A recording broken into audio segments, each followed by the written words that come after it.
अशोक पे हम लोगों ने कलिंग युद्ध तक पढ़ा था बच्चों, और यह भी माना जाता है कि अशोक कलिंग युद्ध के बाद कोई युद्ध नहीं किया, लेकिन उसके साम्राज्य विस्तार की अगर हम बात करें, साम्राज्य विस्तार,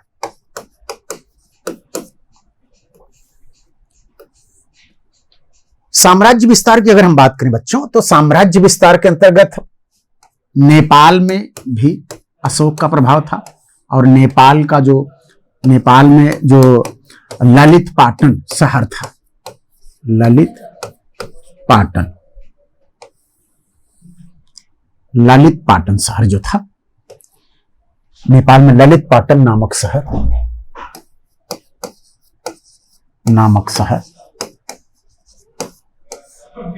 ललित पाटन नामक शहर अशोक ने बसाया था।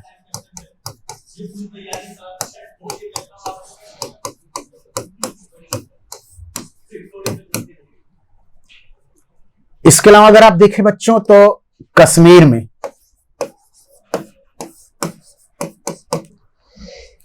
में भी अगर आप देखें बच्चों, तो उसने जो आज राजधानी है कश्मीर की, श्रीनगर, उसको बसाया था,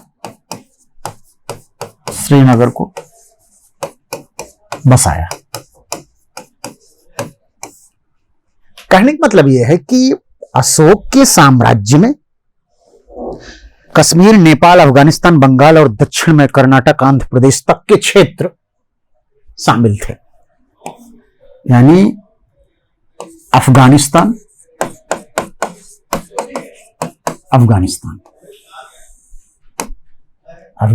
के बाद नेपाल,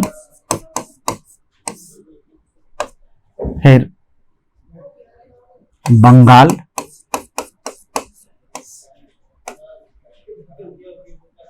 इधर दक्षिण में अगर आप देखें तो दक्षिण में आंध्र प्रदेश, कर्नाटक एवं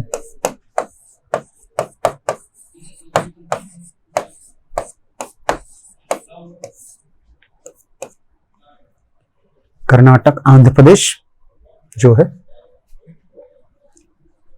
में भी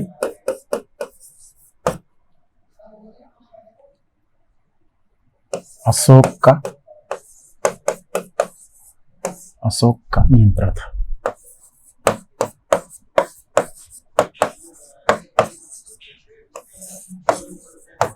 अशोक का नियंत्रण था।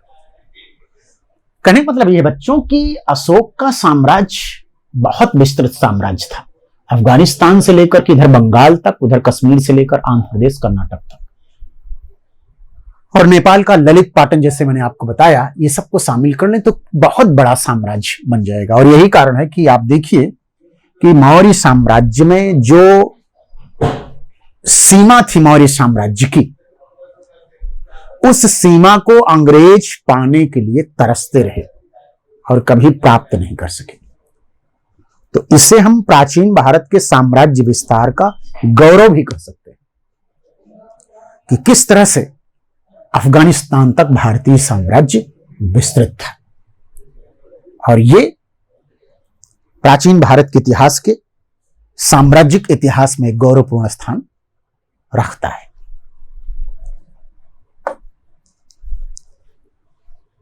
बच्चों, वास्तव में अगर आप देखें तो अशोक कालीन इतिहास जानने के स्रोत के रूप में प्रमुख रूप से अशोक के अभिलेख माने जाते हैं।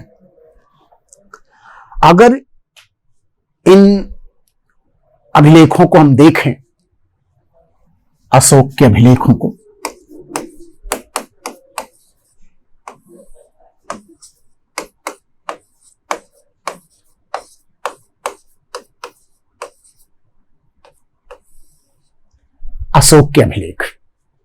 अशोक के अभिलेख को अगर हम देखें बच्चों, तो इसकी 3 कैटेगरी है। शिलालेख,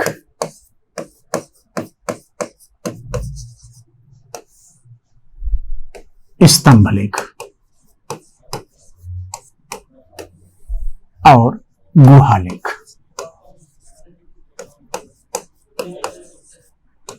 गुहालेख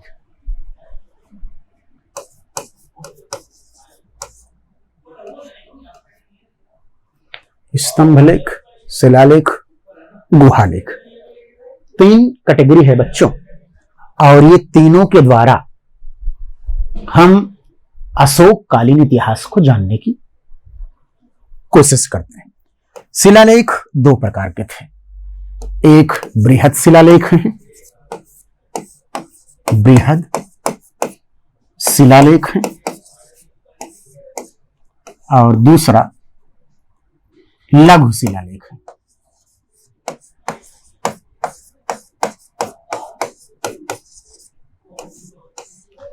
ठीक, लघु शिलालेख। इसी तरह से अगर आप देखें स्तंभ को, तो बृहद स्तंभलेख है,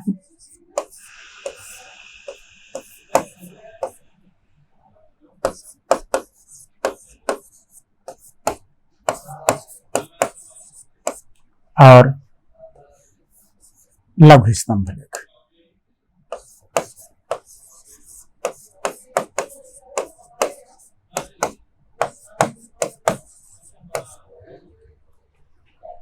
और गुहालेख। इस तरह से अशोक के अभिलेख को हम इस फ्लो चार्ट के तहत समझ सकते हैं। बृहद शिलालेखों की जो संख्या है बच्चों, वो 14 है और 6 स्थानों से प्राप्त हुई है। इन शिलालेखों के द्वारा अगर आप देखो तो जैसे बृहद शिलालेख जो है वो अशोक के इतिहास में इस रूप में महत्वपूर्ण माने गए हैं बच्चों कि वे इतिहास में न सिर्फ अशोककालीन बल्कि मौर्यकालीन शासन प्रशासन से जुड़ी बातों को भी विशेष रूप से महत्व देते हैं। कहने का मतलब यह है कि ये बृहद शिलालेख धर्म और प्रशासन से संबंधित है। लघु शिलालेख में एक तरह से देखिए तो अशोक की व्यक्तिगत जानकारी मिलती है। बृहद स्तंभलेख में भी प्रशासनिक विवरण मिलता है।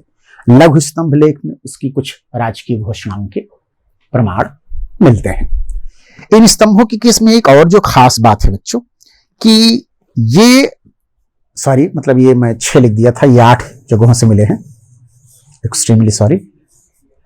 तो ये जो बृहद शिलालेख हैं बच्चों, जिनकी संख्या मैंने आपको ऑलरेडी बताई 14 है, ये अशोककालीन इतिहास के लिए बहुत महत्वपूर्ण स्रोत हैं। इनके विभिन्न शिलालेखों को आगे हम हर एक को इलेबरेट करेंगे, लेकिन आपके दिमाग में बैठ जाना चाहिए कि अशोक के अभिलेख को 3 कैटेगरी में बांटा गया है: शिलालेख, स्तंभलेख, गुहालेख। गुहालेख यानी जो गुफाओं में लेख लिखे गए हैं। इनको इस तरह से देखिए। एक चीज और जो खास बात है बच्चों कि सबसे पहले इनके अभिलेखों को पढ़ने का जो श्रेय दिया गया है वो जेम्स प्रिंसेप को दिया गया है। जेम्स प्रिंसेप ने पढ़ा। जेम्स प्रिंसेप ने पढ़ा। ठीक, ये विशेष रूप से उल्लेखनीय बात मानी जाती है कि जेम्स प्रिंसेप ने इसको पढ़ा। और एक खास बात यह है कि जेम्स प्रिंसेप ने तो पढ़ा, लेकिन इसको खोजा सबसे पहले, खोज जो है वो टिफेन थेलर ने किया। खोज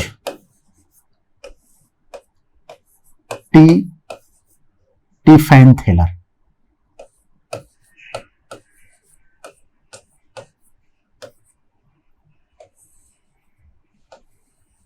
टिफेन थेलर ने खोजा। ठीक, तो टिफेन थेलर ने इसको खोजा, जेम्स प्रिंसेप ने पढ़ा, और इनको समझने के लिए 3 कैटेगरी में बांट दिया गया। तो इनको इस तरह से भी हम देख सकते हैं। खास बात यह है बच्चों कि इन सभी लेखों की, सभी अभिलेखों की, सभी अभिलेखों की भाषा प्राकृत है। प्राकृत है। और इनके अभिलेखों में चारों लिपियों का प्रयोग किया गया है। मतलब ये कि जैसे ब्राह्मी, खरोष्ठी,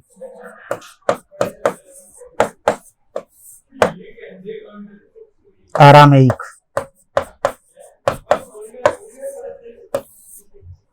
एवं यूनानी या ग्रीक। ठीक, चारों प्रकार की लिपियों का जो है प्रयोग देखने को मिलता है।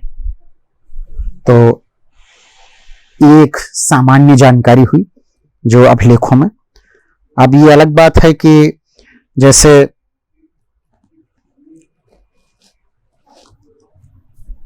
स्तंभ लेख और गुहा लेख, उसमें चाहे बृहद स्तंभ लेख हो या लघु स्तंभ लेख हो और गुहा लेख, इन सब में केवल और केवल, इसको हम एक दूसरे कलर ले लेते हैं, यानी ये और ये केवल ब्राह्मी लिपि,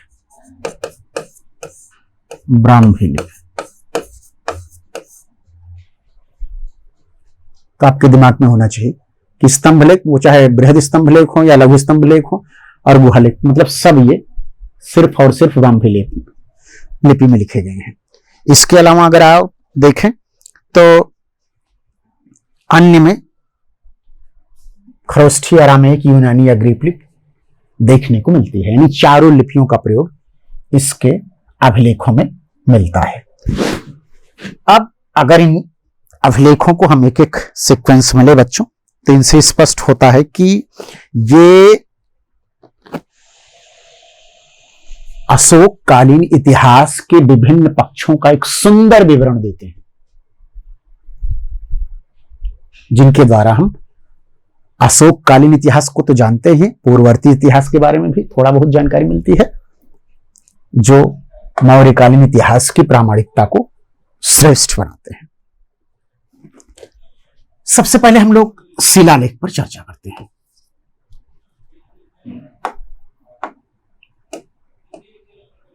शिलालेख,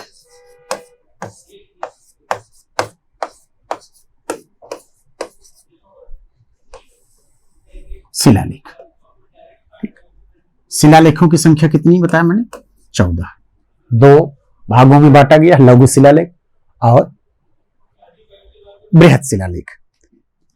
इनके बारे में मैंने ये भी बताया बच्चों कि ये 8 जगह से मिले हैं और इन अभिलेखों में विभिन्न प्रकार के विवरण भी मिलते हैं। जैसे एक एक अभिलेख पर थोड़ी थोड़ी सी, बृहद शिलालेख पर सबसे पहले हम लोग बृहद शिलालेख,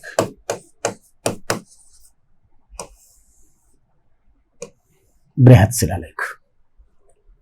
ठीक, बृहद शिलालेख में अगर आप देखो तो ये 8 जगह जो शहबाजगढ़ी, मानसेहरा, कालसी, गिरनार, धौली, जौघड़, एरीगुड्डा और सोपारा, ये 8 जगहों से मिले हैं। तो ये आपके दिमाग में होना चाहिए कि इन जगहों से मिले हैं। और इनमें कहो तो मैं इनको एक लाइन में लिख भी देता हूं कि कहां कहां से मिले हैं। तो मानसेहरा,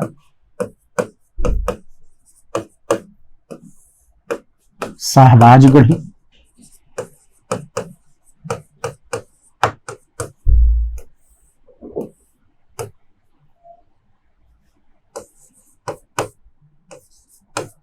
कालसी,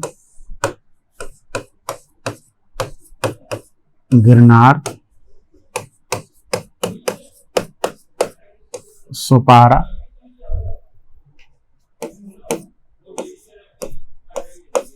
एर्रगुड्डी,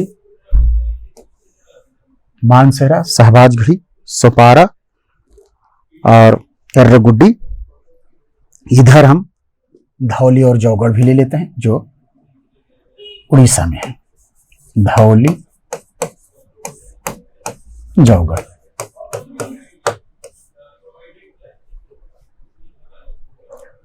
तो कभी इस ढंग से भी बच्चों प्रश्न बन सकता है आपसे कि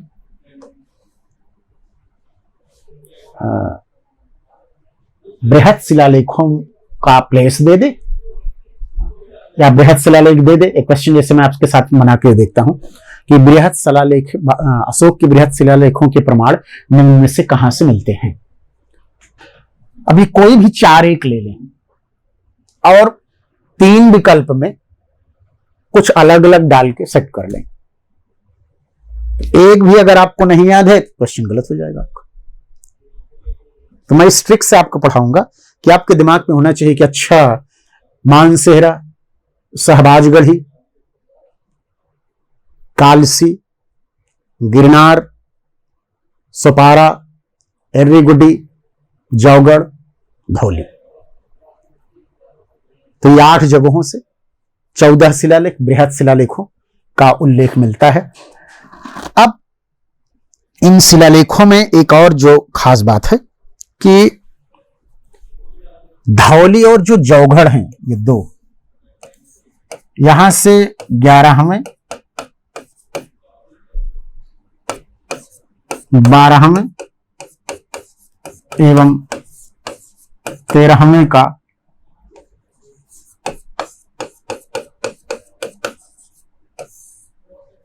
शिलालेख का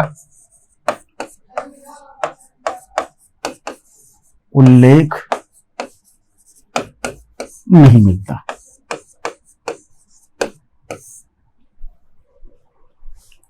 इसकी जगह यहां क्या है बच्चों, 2 पृथक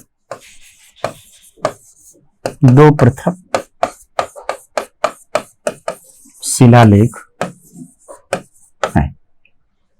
यहां से भी एक क्वेश्चन बहुत अच्छा से बन गया, क्वेश्चन पढ़ने से आप पूछ सकते हैं।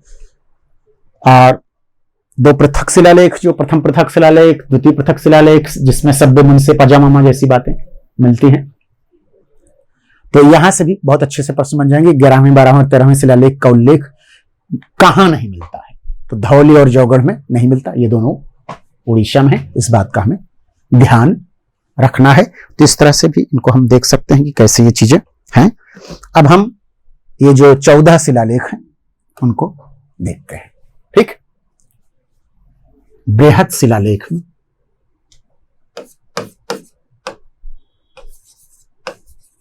बृहत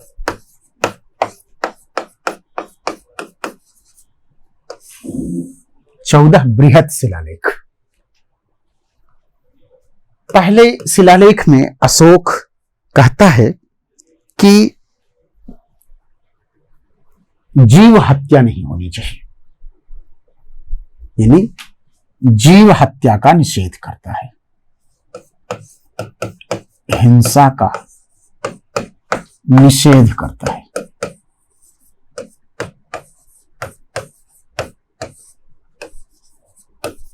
किसका निषेध करता है बच्चों? हिंसा का निषेध करता है। पहले में हिंसा का निषेध करता है, दूसरे में वो सीमांतवर्ती राज्य, स्पेशली अगर आप दक्षिण के विजित राज्यों के बगल के जो राज्य थे, चोल, पांड्य, चेर इत्यादि के सीमांतवर्ती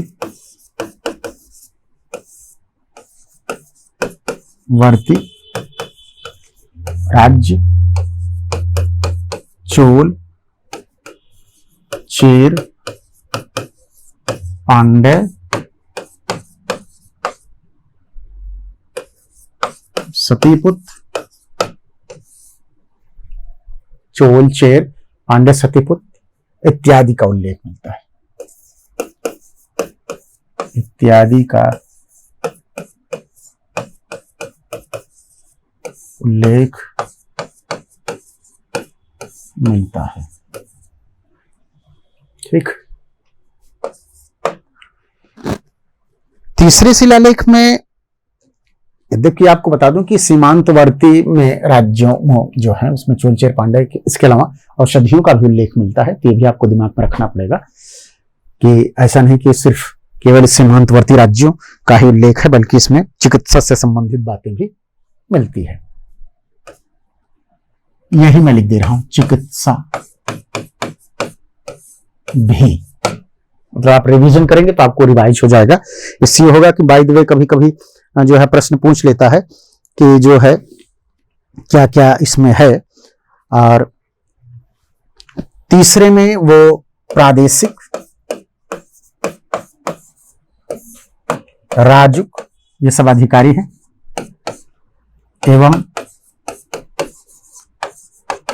युक्त की नियुक्ति का विवरण है, की नियुक्ति का विवरण है।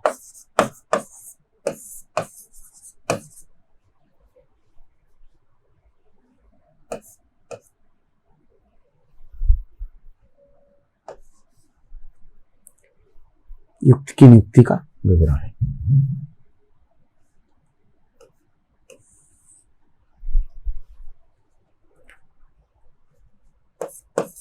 चौथे में अगर आप देखें तो चौथे में भेरी घोष यानी युद्ध की बात, भेरी घोष जो है धम्म घोष में बदल गया।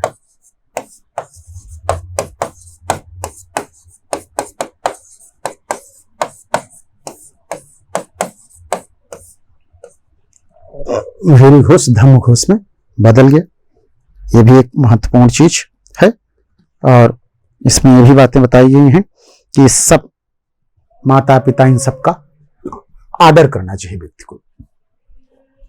पांचवें में अगर आप देखें बच्चों तो पांचवें में उसने जो है धम्म महामात्र नामक अधिकारी की नियुक्ति की बात करता है। धम्म महामात्र,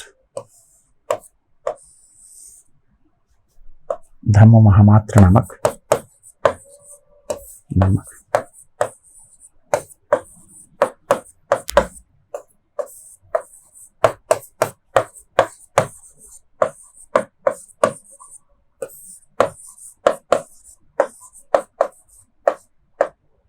की बात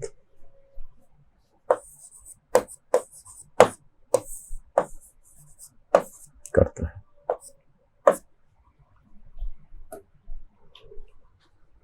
छठे में वो कहता है कि सर्वलोकहित मेरा कर्तव्य है एक तरह से, और मैं अपनी प्रजा की सेवा के लिए हमेशा तैयार रहता हूं।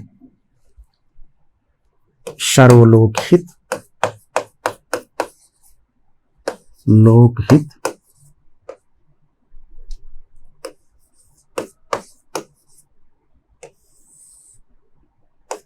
मेरा कर्तव्य है।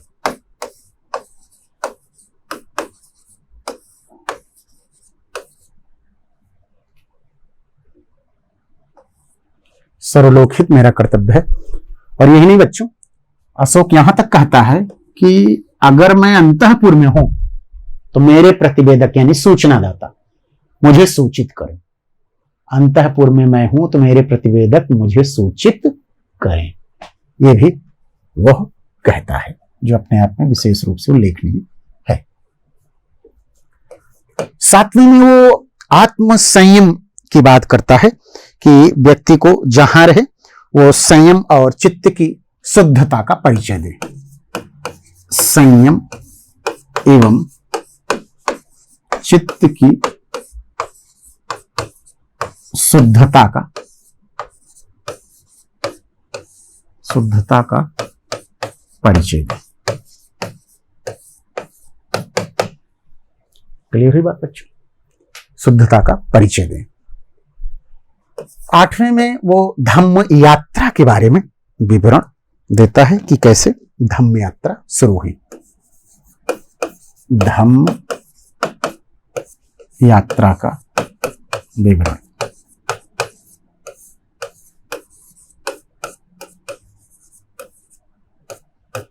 धम्म यात्रा का विवरण देता है। नवीं में वो कहता है कि व्यक्ति को मंगल आचरण करना चाहिए। मंगलाचरण की बात करता है कि बात करता है, मंगलाचरण की बात करता है, जो अपने आप में विशेष रूप से उल्लेखनीय मानी जा सकती है। ठीक, मंगलाचरण की बात करता है कि व्यक्ति को मंगल आचरण करना चाहिए। और इस रूप में वो कहता है कि दासों सेवकों के प्रति जो है, ब्राह्मणों श्रमणों इत्यादि के प्रति जो है व्यवहार अच्छा होना चाहिए। मंगल आचरण इन चीजों को शामिल करता है। 10वें में अगर आप देखें तो वो कहता है कि व्यक्ति को कीर्ति और यश की जगह धम्म पालन पर जोर देना चाहिए। कीर्ति एवं यश की जगह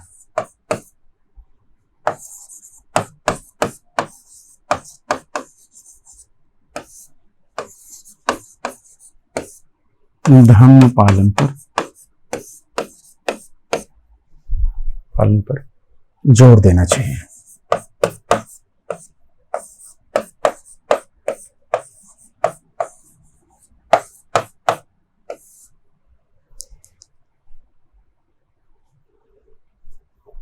ग्यारहवें में वो धम्मदान की बात करता है।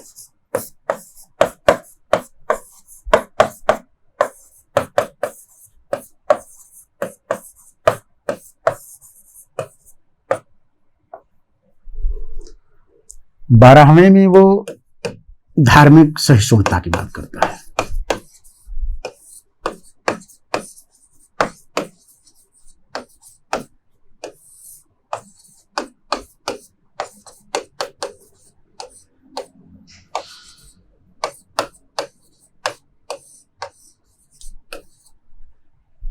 धार्मिक सहिष्णुता की बात करता है 12वें। और 13वें में कलिंग विजय,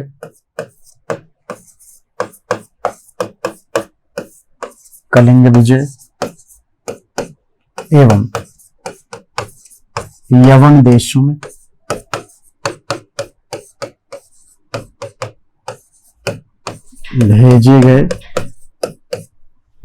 भेजे गए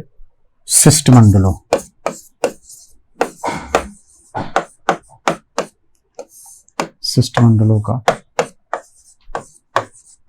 विवरण मिलता है।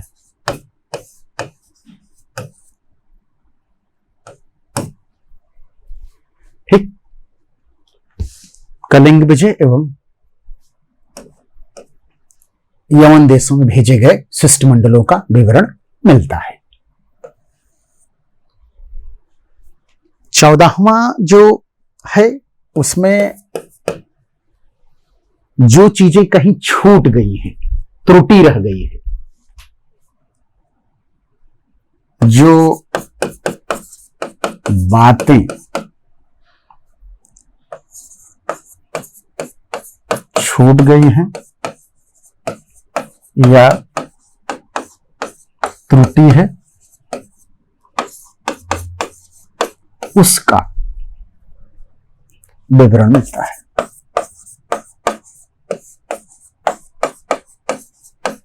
उसका विवरण मिलता है।